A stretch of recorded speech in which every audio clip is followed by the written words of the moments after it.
तो हेलो बच्चों, जैसा कि आप लोग जान चुके हो सेट 1, 2, 3, 4 और 5 ये आपको पहले पढ़ाए जा चुके हैं, जिनकी प्लेलिस्ट बनी हुई है, जिनको आप चैनल पर जा कर के प्लेलिस्ट ओपन करके देख सकते हो।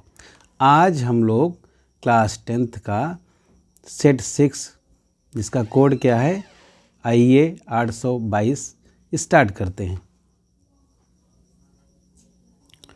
तो यहाँ पर क्या है, किसी वृत्त पर, यानी जैसे हमारे पास ये मान लो एक वृत्त है, इस बाह्य बिंदु से खींची गई। यहाँ पर मान लो कोई एक बाहर बिंदु है, ठीक। अब इस बिंदु से अगर हम इस पर कोई रेखा खींचते हैं, स्पर्शी किसे कहते हैं? ऐसी रेखा जो वृत्त को किसी एक बिंदु पर टच करती है, उसे हम स्पर्श रेखा कहते हैं।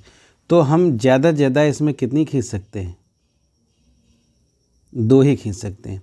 तो अगर हमारे पास कोई बाह्य बिंदु है तो बाह्य बिंदु से हम कितनी स्पर्शियाँ खींच सकते हैं? 2 ही खींच सकते हैं, ठीक। तो अर्थात किसका आंसर सही हो जाएगा? बी वाला सही हो जाएगा, ठीक। अगले में क्या है, बिंदु इतने की वाई से दूरी कितनी होगी? तो हमने आपको बता रखा है, जैसे अगर हम यहाँ पर अक्ष बना लेते हैं, अक्ष के अकॉर्डिंग ये जो 7,3 है, मान लो यहाँ पर 1 2 3 4 5 6 7 x 1 2 3, पहला x वाला होता है, दूसरा y का अंशांक होता है। पहले को हम लोग क्या बोलते हैं? भुज बोलते हैं। दूसरे को क्या बोलते हैं? कोटि बोलते हैं। तो भुज हमारा x अक्ष पर रहता है और जो कोटि होती है वो y अक्ष पर रहती है, ठीक। यहाँ इधर प्लस के निशान होते हैं, है ना, और इधर जो है भुज पर माइनस के होते हैं, और ये कोटि वाले प्लस के होते हैं, इधर कोटि वाले माइनस के होते। तो यहाँ पर हमारे पास कौन सा दिया है? 7,3। तो x पर 7 गिनोगे, y पर 3 गिनोगे, अर्थात ये पॉइंट हमारा हो जाएगा 7,3। अब इस पॉइंट की ये डिस्टेंस हुई x से, ये डिस्टेंस हुई y से, ये डिस्टेंस हुई किससे? y से, ये डिस्टेंस हुई x से। तो पूछ रहा है इसमें y से दूरी कितनी है। तो ये बिंदु अगर देखा जाए तो y तो यहाँ पर है ना, YH, ये YH है, तो y से दूरी ये वाली हो गई, तो ये कितनी रहेगी? 7, अर्थात कितनी हो जाएगी यहाँ पर? 7। यहाँ पर हमने क्या देखा? यहाँ पर हमने ये देखा है कि y से पूछ रहा है तो x वाला आया है, ठीक। यानी कि उल्टा होता है, अगर y से पूछे तो x वाला कहोगे, x वाला हो तो y वाला कहोगे, ठीक। अगला हमारे पास क्या है, बिंदु P बराबर दिया है, Q बराबर दिया है, तो कोसेक A का मान कितना होगा? यहाँ पर थोड़ा सा गलत छपा हुआ है, यहाँ पर है P गुणे साइन थीटा बराबर है, यानी हम फिर से लिख लेते हैं। तो यहाँ पर दिया है आपका P इंटू साइन थीटा बराबर Q कास थीटा, और इसकी सहायता से जो दिया है, इसकी सहायता से हमको कोसेक थीटा का मान ज्ञात करना है, ठीक। तो कोसेक थीटा का मान कैसे ज्ञात होगा? तो सबसे पहले कोसेक के साथ आता है कॉट, ठीक। कोसेक के साथ क्या आता है? कॉट। तो हम क्या करते हैं, P अपान ये Q LHS में ले आते हैं, तो P अपान Q बराबर कास थीटा बटा साइन थीटा, यानी कि P अपान Q बराबर ये आपका रहेगा क्या? कॉट थीटा, यानी कॉट थीटा का मान हम जान गए। चूँकि हम लोग जानते हैं एक सूत्र, क्या जानते हैं? कोसेक स्क्वायर थीटा माइनस का कॉट स्क्वायर थीटा बराबर का 1। तो यहाँ पर कॉट का मान दिया हुआ, तो कॉट के स्थान पर लिख लेते हैं, यानी कॉट स्क्वायर थीटा की जगह पर क्या लिखेंगे? P बटा Q का स्क्वायर बराबर 1, यानी आपका ये कोसेक स्क्वायर थीटा बराबर 1 बराबर P square upon Q square हो जाएगा। इसका हर बराबर करेंगे तो Q स्क्वायर P स्क्वायर बटा Q स्क्वायर ये हो जाएगा। ये आपका क्या रहा?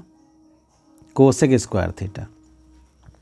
अब इसमें अगर हम कोसेक का मान अगर निकालते हैं तो यानी कि ये स्क्वायर उठ करके जब इधर जाएगा तो इधर क्या चढ़ जाएगा? रूट आपका, और जब रूट आ जाएगा तो इसके ऊपर रूट बन जाएगा आपका, तो यानी यहाँ पर ऊपर बचेगा पी स्क्वायर क्यू स्क्वायर, और नीचे आपका क्यू का स्क्वायर है इसलिए वो रूट के बाहर आ जाएगा। तो यहाँ पर answer P square plus Q square बटे क्यू होना चाहिए, अर्थात ये वाला आपका आंसर सही है। अब आगे चलते हैं।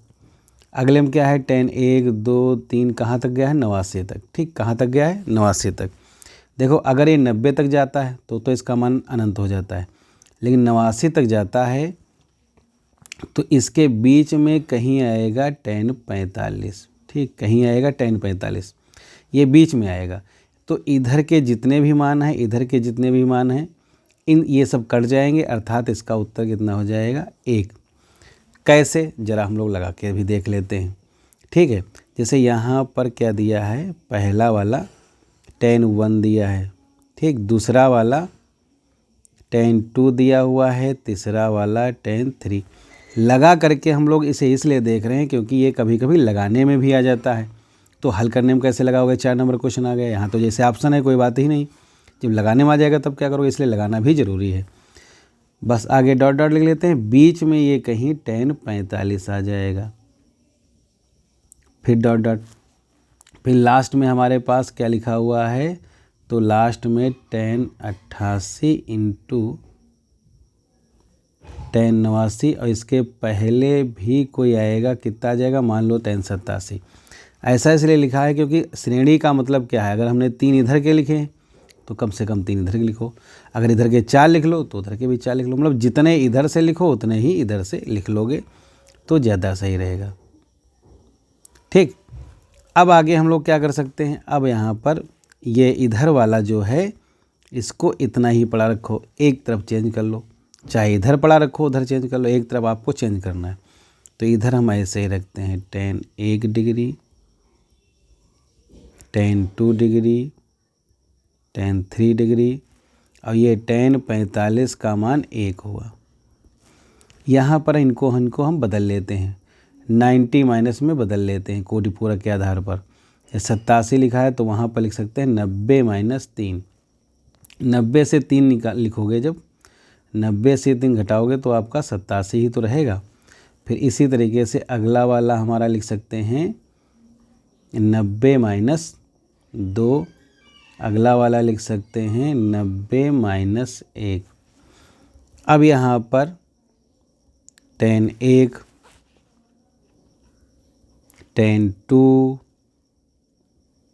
10 3 डॉट डॉट, बीच का तो मान 1 रहा। ये इंटू इसलिए लगा रहे हैं क्योंकि सब इंटू इंटू में है ना। अपना चाहो तो इसको अगर इंटू नहीं बनाना चाहते तो इस तरीके से बना लो, जैसे बाकी लगा रहे हो डॉट डॉट डॉट डॉट करके। तो यहाँ पर 90 में मान बदल जाता है कोटि पूरक में, तो 10 का कायम हो जाता है कॉट थीटा, कॉट 3। ऐसे अगला वाला भी कॉट 2, अगला भी कॉट 1। अब जैसे ये 10 1 लिखा हुआ है, 10 1 को अगर हम बदलना चाहें तो लिख सकते हैं 1 कॉट। ठीक, ये एक दूसरे के व्युत्क्रम होते हैं। 10 2 का 1 कॉट, यहाँ पर 1 कॉट 3। इस तरीके से 1 के पहले के सारे अपान में आ जाएंगे, और इधर 1 के जो बाद वाले हैं ये सब ऊपर रहेंगे, लेकिन रहेंगे ये सब समान। मतलब जैसे यहाँ पर देखा जाए आपका 45 था तो अगला क्या रहेगा, कॉट। अगला आपका कॉट यहाँ पर मान लो 46 रहेगा, तो यहाँ पर भी आपका क्या जाएगा, 1 2 दिन आता आगे आपका जो है कॉट 46 तक 44 तक पहुँच जाएगा। 46 और ये भी आपका जो 44 ये भी एक दूसरे कोटि पूरक है, तो जब 46 को आप बदलोगे तो इसको भी आप क्या लिख लोगे, यानी यहाँ पर तो आपका 46 आएगा, लेकिन जब इसको कन्वर्ट करोगे तो ये आपका कॉट 46 हो जाएगा। पहले से तो 44 होगा यहाँ पर, लेकिन जब बदलोगे तो 46 हो जाएगा। तो इस तरीके से आपके एक के इधर के जितने हैं इतने हैं सब ये एक दूसरे से कट जाएंगे, एक दूसरे से कट जाएंगे। तो इस तरीके से आपका बचेगा क्या, 1। तो लगाने का आता है तो इस तरीके से आप लगा लोगे। ठीक, ओके, सबको समझ में आ गया। चलो अगला देखते हैं। यहाँ पर क्या है, अगला हमारे पास क्वेश्चन इसके मूल बराबर हैं तो क्यू का मान बताओ। जिसमें कह दे प्रश्न में मूल समान है। मूल समान है तो उसमें क्या होता है, बी स्क्वायर माइनस जो 4ac होता है वो 0 के बराबर होता है। इसमें एक्स स्क्वायर गुणांक a होता है, ये b होता है, ये c होता है। तो b के स्थान पर हम मान रखेंगे 5, तो b के स्थान पर 5 रख लो, 4 a के स्थान पर क्या रख लो, 3 रख लो, c के स्थान पर -q रख लो। अब इसको हल कर लेते हैं तो 25 और ये माइनस और माइनस की गुणा करोगे तो हो जाएगा प्लस, 4 तियाँ 12 क्यू, ठीक। तो 12q बराबर 0। इस तरीके से 12q बराबर -25, तो q बराबर -25/12, यानी यहाँ पर q का मान आपका क्या आया, -25/12, अर्थात इसका ए वाला आंसर सही होगा। अब आगे चलते हैं। यहाँ क्या है, समांतर श्रेणी इतने का 11वां पद ज्ञात करना। क्या करना है, 11वां पद ज्ञात करना है। तो सबसे पहले कोई भी श्रेणी दी हो तो उसका प्रथम पद लिखते हैं। प्रथम पद यहाँ पर हमारा कितना है, 62। डी डिफरेंस लिखते हैं, तो डिफरेंस दूसरे से पहला घटाओगे, यानी दूसरा पद हमारे पास 59 है, पहला पद क्या है 62 है, तो इसको घटा लेंगे तो कितना आ जाएगा हमारा -3। अब हमें कौन सा पद ज्ञात करना है, 11वां पद ज्ञात करना है। कौन सा, 11वां। तो कोई भी पद अगर ज्ञात करना है तो उसका सूत्र होता है an बराबर an-1 इंटू डी। अब हमें चूँकि 11वां पद ज्ञात करना है तो n के स्थान पर 11 रखोगे, ठीक। और a आपका जो प्रथम पद है तो उसकी जगह पर कितना रखोगे, 62 रखोगे। n के स्थान पर फिर 11 -1 इंटू डी के स्थान पर कितना है -3। अब यहाँ पर आपका ये जैसे 62 रहा, इन दोनों का हल की तरह 10 रहा, यहाँ पर तो आपका -3 है, तो इनकिन की जब मल्टीप्लाई करेंगे तो -30 रहा, अर्थात हल करके कितना आएगा, 32 आएगा, ठीक। यहाँ पर एक मिनट ध्यान दें, प्रश्न गलत उतरा था, मतलब इतना प्रश्न हो तो इतना 32 आएगा, चूँकि 32 में ऑप्शन नहीं है। यहाँ पर प्रश्न में क्या है, -a भी है, -a भी है, अर्थात a वाला हमारा क्या रहेगा, माइनस। और जब हम सेकंड पद से यानी -59 से -62 घटाएंगे तो हमारे पास -59 और ये माइनस यहाँ पर जो है प्लस बना देगा, अर्थात d का मान +3 आएगा, ठीक। d का मान +3 आएगा तो यहाँ पर 3 रखोगे और 62 आपका माइनस में आएगा तो यहाँ पर प्लस हो जाएगा, इस तरीके से -32 आ जाएगा, ठीक। तो 32 आपका माइनस वाला सही हो जाएगा। अब अगला देखते हैं। अगले में क्या है, प्रोबेबिलिटी ई इतना दिया हुआ है, प्रोबेबिलिटी ई नहीं, यानी E0 का मान पूछ रहा है। तो हम लोग जानते हैं कोई भी प्रोबेबिलिटी होना या होना और प्रोबेबिलिटी ना होना, मतलब प्रायिकता ना होना, इसका मतलब क्या है, घटना घटित होना, इसका मतलब घटित ना होना, यानी कि प्रोबेबिलिटी E0, इन दोनों का योग कितना होता है, 1 के बराबर होता है, ठीक। तो यहाँ पर प्रोबेबिलिटी ई का मान क्या दिया हुआ है, तो प्रोबेबिलिटी ई का मान 0.05 दिया हुआ है, 0.05 लिख लेते हैं। अब प्रोबेबिलिटी E0 = 1 और ये इधर माइनस में आएगा जब 0.05, तो हमारे पास कितना बचेगा, 0.095, अर्थात इसका कौन सा सही हो जाएगा, डी वाला सही हो जाएगा। अब आगे चलते हैं। यहाँ पर क्या है, एक थैले में 3 लाल 5 काली गेंदें हैं। इस थैले में से एक गेंद निकाली गई है और इसके लाल होने की प्रायिकता क्या है। तो लाल हैं कितनी, इसमें 3 हैं। तो जब भी प्रायिकता पूछता है तो जो पूछेगा वो ऊपर रहेगा। जैसे लाल आपसे पूछ रहा है तो लाल गेंदों की संख्या ऊपर रहेगी, फिर नीचे टोटल रहते हैं कुल परिणाम।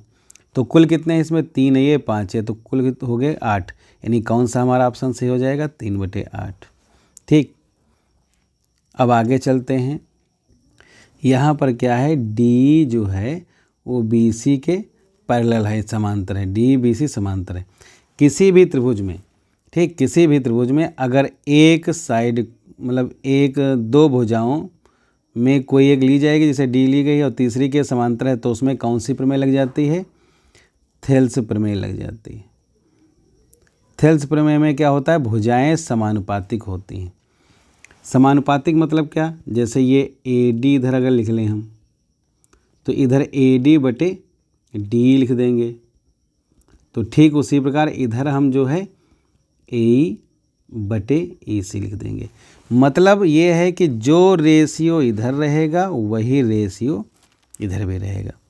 ठीक, तो यहाँ पर ए डी हमारे पास कितना दिया है? 1.3, और डी ई हमारे पास कितना है? 3.9, और ए ई हमारे पास कितना है? 1.5, और ई सी हमारे पास कितना है? वही तो हमको ज्ञात करना है। ठीक, सी या ई सी बात एक ही होती, कुछ भी कह लो। अब यहाँ पर हम क्या करते हैं, जैसे पॉइंट पॉइंट काट लेते हैं। 13 कम 13, 13 3 39, अर्थात यहाँ पर 1/3 और 1.5 ई सी, यहाँ पर इनकी हम क्या करते हैं? गुणा कर लेते हैं। तो गुणा करेंगे तो ई सी बराबर 15 3 45, यानी 4.5 रहेगा। तो कौन सा आंसर हो जाएगा इसका? डी वाला आंसर सही हो जाएगा। ठीक, अब अगला हम लोग देखते हैं। अगले त्रिभुज में क्या, अब इसमें क्या है? हमको समरूप दिखाना है। तो समरूप कौन त्रिभुज किसके समरूप होगा? जैसा कि हम लोग देख रहे हैं, ये 70 है और ये 70 है, यानी कोण क्यू यम आपस में बराबर होंगे। ठीक, तो हम ये देखते हैं जिस जगह पर यम लिखा हो उसी जगह पर क्यू होना चाहिए। तो अगर हम यहाँ पर देखते हैं बीच में हमारे पास यम लिखा है, तो बीच में ही क्यू होना चाहिए। ठीक, बीच में अगर यम लिखा है तो बीच में क्यू होना चाहिए। इसमें नहीं है तो इसका मतलब ये तो हो ही नहीं सकता। इसमें बीच में यम है, बीच में क्यू है। हाँ, इस पर चांसेस हैं, इस पर डाउट लगा लें। फिर उसके बाद में अगले देखते हैं, इसमें यम है, इसमें नहीं है, तो इसको हो ही नहीं सकता। ये तो छोड़ो, इसको तो बात की बात है, जब कोई नहीं होंगे तब ये ला देखा जाएगा, है ना। तो अब यहाँ पर देखते हैं कौन किसके बराबर है। तो अब ज़रा सा दिमाग लगाओ, ये 3 है, ये 3 है, इसमें किधर 3 लिखा है? इधर 3 लिखा है। ठीक, ये 4.5 है, क्या है? 4.5, 3 3 तो बराबर दिख गया तुमको। अब 4.5 ये वाला है, तो इसमें 4.5 तो नहीं दिया है, 2 दिया है। तो भुजाएं समानुपाती होती हैं, तो भुजाएं की तो बात अलग है, यहाँ पर कंडीशन सही नहीं दी है। ठीक, यहाँ पर 3 दिया है, यहाँ पर 4.5 दिया है। तो हम ऐसा कह सकते हैं कि हो सकता है ये वाली साइड हमारी 2 हो, इसलिए वो 2 है ना, बराबर लगभग इक्वल लग ही रही है। तो यानी ये साइड बराबर है, ये आपकी ये साइड बराबर है, और बीच का एंगल बराबर है। तो उस हिसाब से देखा जाए तो सी वाला ही सही होगा। ठीक, अगला 1/2 ठीक सेंटीमीटर व्यास के गोले का पृष्ठ कितना होगा? तो व्यास दिया है 1/2, तो 1/2 का आधा करेंगे तो 1/4 सेंटीमीटर आएगा त्रिज्या, और गोले का पृष्ठ पूछ रहा है। ठीक, गोले का पृष्ठ, गोले का पृष्ठ हमारा क्या होता है? गोले का पृष्ठ होता है 4πr²। तो 4π, यहाँ पर त्रिज्या के स्थान पर 1/4 का स्क्वायर रख लेंगे, तो 4π गुणे 4 का हो गया 16, यानी कितना रहेगा? π/4 सेंटीमीटर स्क्वायर। तो कौन सा सही हो जाएगा हमारा? सी वाला सही हो जाएगा। अब अगला देखते हैं। अगले में क्या है? 6 सेंटीमीटर त्रिज्या के वृत्त का एक चाप केंद्र पर कितने डिग्री का कोण बनाता है? 30। तो संगत चाप की लंबाई बताना है। जैसे हमारे पास मान लो ये वृत्त है, ठीक, अब इस वृत्त में कोई ये चाप है, और ये केंद्र पर क्या करती है? सेंटर पर क्या कर रही है? 30 डिग्री का कोण बना रही है। ठीक, ये जो चाप है, ये चाप यहाँ पर कितने डिग्री का कोण बना रही है? 30 डिग्री का बना रही है। यहाँ पर त्रिज्या कितनी है? 6 सेंटीमीटर। तो चाप की लंबाई पूछ रहा है, तो यहाँ पर चाप की लंबाई का सूत्र क्या होता है? 2πr θ/360। तो 2 into pi into R, R is कितना दिया हुआ है इसमें, तो आर दिया है 6, तो 6 लिख लेते हैं। इंटू थीटा कितना दिया हुआ है, थीटा दिया है आपका 30 बटे 360। यहाँ पर हल कर लें, 0 0 कट हुआ, 3 एकम 3, 3 एकम 3, 3 दूना 6, ये कट हुआ आपका। उसके बाद 6 एकम 6, 6 दूना 12। इस तरीके से 2 2 भी कट हो गया, तो कितना बचा आपका, तो इसमें सिर्फ कितना बचा, पाई, तो पाई ही आपका आंसर होगा। अब अगले में क्या है, ये तो आपका एनसीईआरटी का क्वेश्चन आ गया सीधा सीधा। ठीक, कोई एक वृत्त है और इस वृत्त में 5 सेंटीमीटर त्रिज्या, यानी इस वृत्त की जो त्रिज्या है वो कितनी है, 5 सेंटीमीटर। यहाँ पर कोई एक ये स्पर्शी खींची है, यहाँ पर जहाँ पर स्पर्श करती है वो बिंदु हमारा P है और यहाँ पर ये बिंदु Q है। और क्वेश्चन में ये केंद्र O है, OQ का आपका कितना दिया हुआ है, तो OQ कितना दिया हुआ है, 12 दिया हुआ है। तो इस तरीके से आप ये PQ की माप पूछा जा रहा है। तो PQ देखा जाए तो हमारे पास ये जो बना है ये पूरा क्या बना है, समकोण त्रिभुज। समकोण त्रिभुज में PQ हो गया आधार। तो अगर हम आधार ज्ञात करते हैं तो सूत्र क्या होता है, कर्ण का स्क्वायर। तो कर्ण इसमें ये वाली भुजा हो जाएगी, यानी कि OQ का स्क्वायर माइनस OP का स्क्वायर, अर्थात 12 का स्क्वायर 5 का स्क्वायर, यानी कि 12 का स्क्वायर 144, यानी कि 25 कितना रहेगा आपका, 119, यानी ये वाला आपका सही हो जाएगा। आगे देखते हैं 182 और 78 का HCF कितना होगा। तो HCF बहुत आसान होता है, चाहे आप इसके अलग फैक्टर कर लो या तो इससे इसको डिवाइड कर लो। मान लो हम क्या कर रहे हैं, 182 और 78 का फैक्टर कर रहे हैं, ठीक है।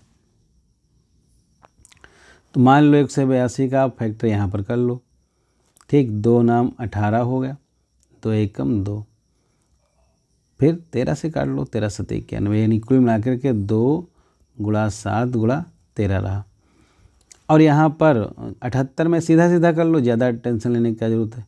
2 3 6 और 13, 13 3 39 दूना 78। अब यहाँ आपसे क्या पूछ रहा है, HCF। HCF का मतलब है कॉमन, तो कॉमन आपका यहाँ पर क्या है, 2 कॉमन है और क्या कॉमन है, 13 कॉमन है। तो इनकी मल्टीप्लाई करा जाए तो कितना रहेगा, 26। तो यानी हमारा आंसर कौन सा हो जाएगा, 26 सही आंसर हो जाएगा। अगला देखते हैं, अगले में क्या है, एक बेलन की त्रिज्या दी हुई है 3.5 और ऊंचाई दी है इतनी, तो उसका वक्र पृष्ठ पूछ रहा है। तो वक्र पृष्ठ का सूत्र क्या होता है, बेलन का वक्र पृष्ठ होता है 2 पाई RH, 2 पाई R। अब R इसमें कितना है, R जो है कितना है, ये 3.5 है, तो 3.5 लिख लो। H कितना है, 8.4 है, ठीक। अब यहाँ पर अगर हम ये 3.5 और 2 की गुणा करें तो हो जाएगा 7 गुणे 8.4, और यहाँ पर आगे मल्टीप्लाई करते हैं तो 7 चौक आपका 28 हुआ, और ये 7 8 56 और 2 58 हुआ, 1 दर्जे बाद पॉइंट, यानी कि 58.8 पाई, अर्थात कौन सा सही हो जाएगा, D वाला आपका सही हो जाएगा, ठीक। अब अगले में क्या है, 4 सेंटीमीटर त्रिज्या वाले वृत्त के त्रिज्यखंड इतना है, इसका क्षेत्रफल बताना है। त्रिज्यखंड का क्षेत्रफल चित्र अभी बना दिया था पीछे, तो क्षेत्रफल का सीधे सूत्र डाल लेते हैं हम, पाई R स्क्वायर थीटा बटे 360। तो यहाँ पर पाई के पदों में प्रश्न लिखा है इसलिए पाई का मान नहीं रखेंगे, और हमारे पास त्रिज्या कितनी दी है, त्रिज्या 4 दी हुई है, तो 4 गुणे 4 2 बार लिख लेंगे। थीटा कितना दिया हुआ, तो थीटा हमारे पास 60 दिया हुआ है, बटा 360। अब जरा इसको हम हल करते हैं, तो 0 0 कट गया, 6 कम 6 छाक 36, 2 दूना 4, 2 3 6, 2 दूना 4, यानी आपका 8 पाई बटा 3 रहेगा यहाँ पर, ठीक। तो अर्थात यहाँ पर अगर पाई लिख लिया जाए तो हमारा ये कौन सा सही हो जाएगा, C वाला, यहाँ पर पाई लिखा नहीं था, ठीक। अगला देखते हैं, अगले में क्या है, द्विघात समीकरण इतने का वेक्टर बताना है हमको। तो वेक्टर यानी d बराबर B square minus 4ac, b ये हमारा a होता है, एक्स स्क्वायर का गुणांक, ये b होता है, ये c होता है। तो b हमारे पास 1 है, 1 का स्क्वायर लिख लेते हैं, 4a 1 हो गया, c आपका -1 हो गया। तो यहाँ पर प्लस का 4 अर्थात कितना आ जाएगा, प्लस का 5 हो जाएगा। 18 नंबर देखते हैं। 18 नंबर में मूलों का योग कह रहा है, तो सूत्र होता है मूलों का योग का सूत्र होता है क्या, -x का गुणांक बटे एक्स स्क्वायर का गुणांक। x का गुणांक क्या है यहाँ पर x का गुणांक क्या है, तो x का गुणांक यहाँ पर लिखा हुआ है, ध्यान दें x का गुणांक क्या लिखा हुआ है, -4, तो -4 नोट कर लेते हैं। एक्स स्क्वायर गुणांक क्या लिखा, तो एक्स स्क्वायर गुणांक 4 लिखा हुआ है, 4 लिख लेते हैं। यहाँ माइनस माइनस प्लस 4/4 अर्थात कितना हो जाएगा, 1। तो यानी कौन सा सही हो जाएगा, हमारा विकल्प सी वाला सही हो जाएगा। अब आगे देखते हैं, तो इसमें इससे माध्य ज्ञात करना है। माध्य इसका हम कई बार बता चुके हैं, इसलिए आप इसको स्वतः लगा लेंगे। यहाँ पर क्या है, माध्यक वर्ग बताना है। माध्यक वर्ग आपका हर सेट में आया है, पीछे सेट आप ओपन कर सकते हो, देख सकते हो और लगा सकते हो, ठीक है। तो इसका माध्यक वर्ग इसमें ये सही है, अपना ध्यान देना, ठीक। वीडियो देखने के लिए धन्यवाद। अगला वीडियो अगले दिन।